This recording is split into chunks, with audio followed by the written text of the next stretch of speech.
टोला रंग खेले गेल ही गे छौड़ी हो गेलौ कांड बरियार। कौन टोला रंग खेले गल ही गे छौड़ी हो गेलौ कांड बरियार। के रंगलौ तोर ओढ़निया के छौड़ी के रंगलौ सूट सलवार। के रंगलौ तोर ओढ़निया के छौड़ी के रंगलौ सूट सलवार। ओहिर टोला रंग खेले गेली रे छौड़ा से होई गेलै कांड बरियार। ओहिर टोला रंग खेले गेली रे छौड़ा से होई गेलै कांड बरियार।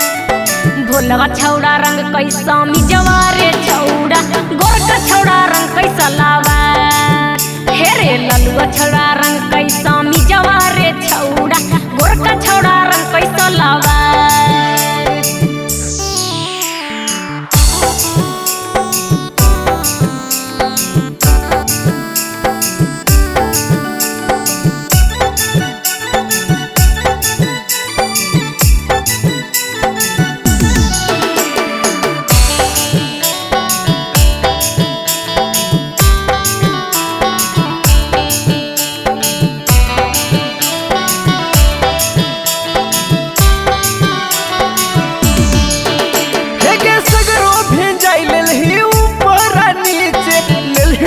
वही रंगवा बीच रे बीच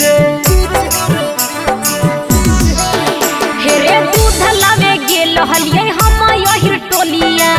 पपुआ छौड़ा रंग देलै दोनों गलिया। कहून छौड़ा रंग दल कौ चोलिया गे छौड़ी के रंगल कौ गोल घर। कौन छौड़ा रंगलौ चोलिया गे छौड़ी के रंगलौ तोर गोल घर।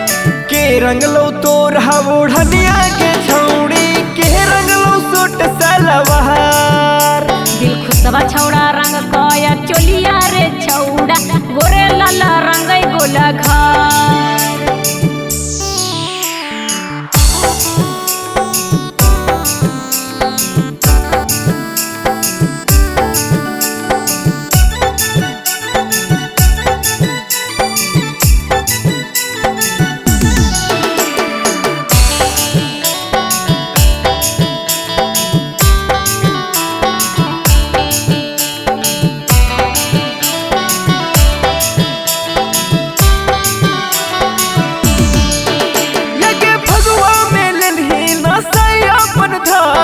काहे खातिर कइनी तू ऐसन कुकहरम।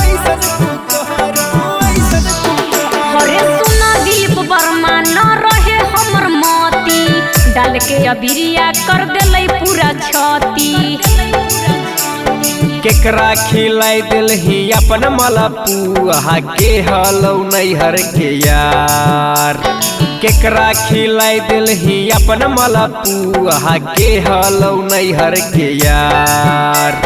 कौन छौड़ा भर दिल कौ मनवा के छौड़ी केकरा बनल पटेदार। कौन छौड़ा भर दिल कौ मनवा के छौड़ी